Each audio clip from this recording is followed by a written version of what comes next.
হয়েছে আম সত্যটা।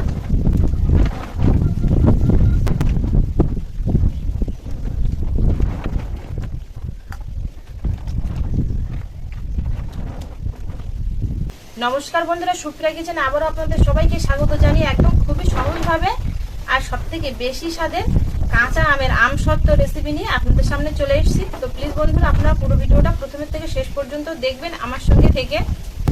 কাঁচা আমের আমসত্ত্ব বানানোর জন্য এখানে আমি দেখুন কাঁচা টক আম নিয়েছি। প্রথমে আমের খোসাগুলো ছাড়িয়ে কেটে নেব।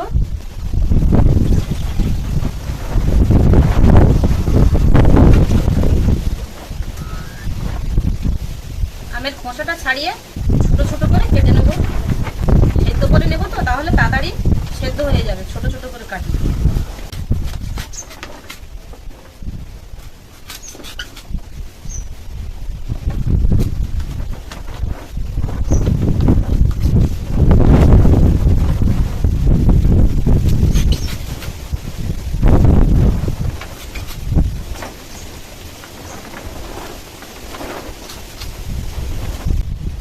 আমগুলো সব কেটে নিয়েছি। এবার পরিষ্কার জল দিয়ে আমগুলো 2-3 বার ধুয়ে নেবো, তাহলে আমের যে ভেতরে কষটা থাকে সেই কষটা বেরিয়ে যাবে। এবার উনুনটা ধরিয়ে আমগুলো সেদ্ধ করে নেবো। আগে সেদ্ধ করার জন্য কড়াই জল দিয়ে দেবো।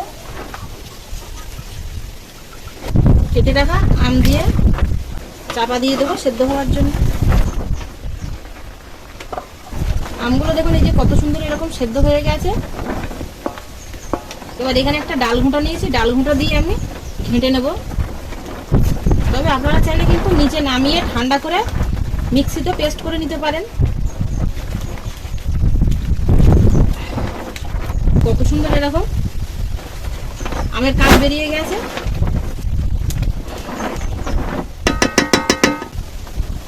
কড়াটা নিচে নামিয়ে আমের কাঠটা ঠান্ডা করে নেব। আমের কাঠটা ঠান্ডা হয়ে গেছে। এবার এখানে দেখুন আমি একটা নেট নিয়েছি। এই নেট এখানে একটা ছোট গামলা নিয়েছি, গামলার উপরে রেখে দিয়ে কাঠটা ছেঁকে নেব।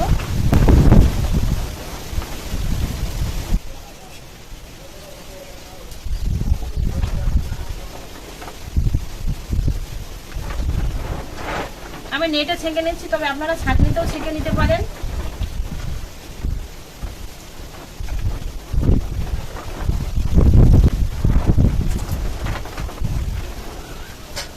আমের কাঠটা ছেঁকে নিয়েছি, বেশ অনেকটা হয়েছে 3টে আমে। এবার আমসত্ত্বটা বানিয়ে নেব। উনুনটা আবার ধরিয়ে কড়াটা পরিষ্কার করে নিয়ে বসিয়ে দিয়েছি। এবার এর মধ্যে আমের কাঠটা দিয়ে দেবো। হাওয়াও হচ্ছে। আর এখানে আমি 1 বাটি চিনি নিয়েছি, দিয়ে দেবো। আমটা টক আছে তাই আমি এখানে 1 বাটি চিনি দিলাম। এর থেকে খুব একটা বেশি চিনি দেবো না, কারণ আমসত্ত্ব একটু টক আর মিষ্টি হলে তবেই খেতে ভালো লাগে। একেবারে মিষ্টি হলে আর ভালো লাগে না খেতে। আর দিয়ে দেবো 2 চিমটি মতো লবণ।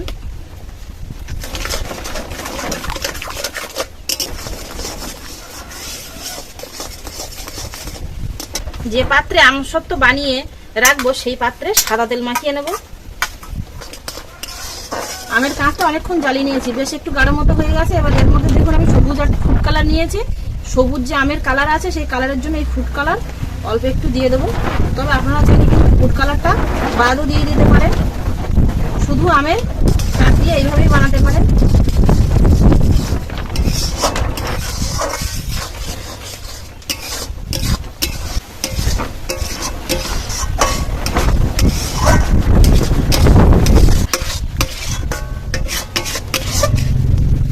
এবার আমসত্ত্বটাকে আরেকটু টেস্টি করার জন্য এখানে আমি দেখুন চিলি ফ্লেক্স নিয়েছি আর নিয়েছি কাঁচা মৌরি, অর্ধেক গুঁড়ো করে নিয়েছি, এর মধ্যে দিয়ে দেবো।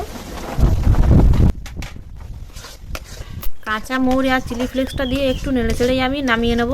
তবে আমসত্ত্বটা কিন্তু আমি এরকম একটু ঘনই রেখেছি, তবে আপনারা চাইলে এর থেকে আরেকটু হালকা রাখতে পারেন, অসুবিধে নেই। এবার আমসত্ত্বটা নামিয়ে নেব। যে থালায় আমি তেল মাখিয়ে রেখেছিলাম সেই থালায় ঢেলে নেব।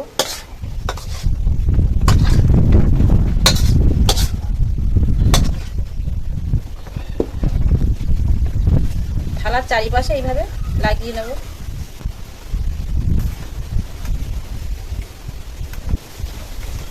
থালায় দেখুন এরকম সব সাইডে খুব ভালো করে আমি লাগিয়ে নিয়েছি।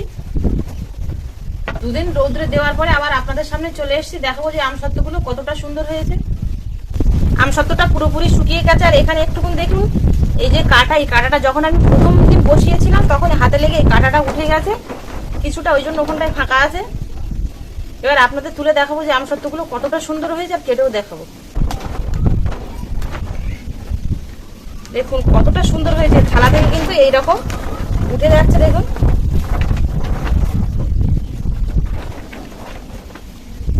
দেখুন কতটা সুন্দর হয়েছে আমসত্ত্বটা।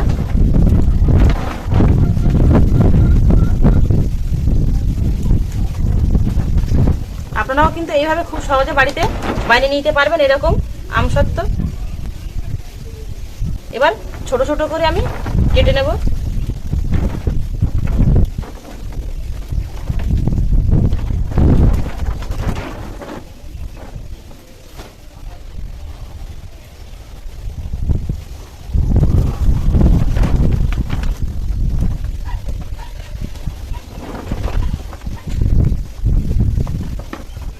এবার একটা প্লেটে তুলে নেব।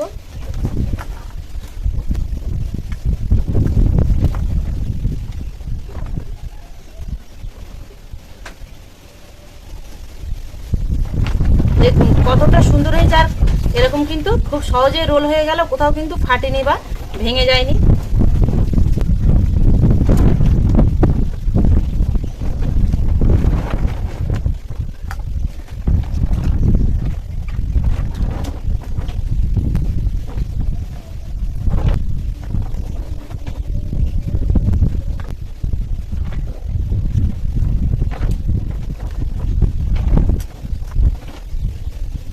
আপনারাও চেষ্টা করলে কিন্তু বাড়িতে এরকম খুব সহজেই আমসত্ত্ব বানিয়ে নিতে পারবেন, যা সারা বছর আপনারা সংরক্ষণ করে রাখতে পারবেন।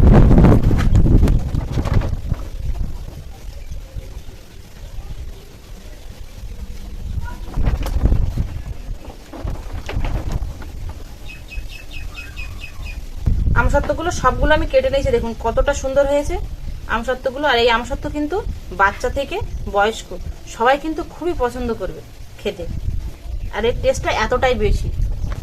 আমার এই কাঁচা আমের আমসত্ত্ব রেসিপিটা কেমন হলো অবশ্যই কিন্তু আপনারা কমেন্টে জানাতে ভুল করবেন না। আর এতক্ষণ আমার সঙ্গে থাকার জন্য আপনাদের অনেক অনেক ধন্যবাদ। আবারও দেখা হচ্ছে আপনাদের সাথে পরে নতুন কোনো রেসিপিতে। ততক্ষণ আপনারা সবাই ভালো থাকবেন, সুস্থ থাকবেন।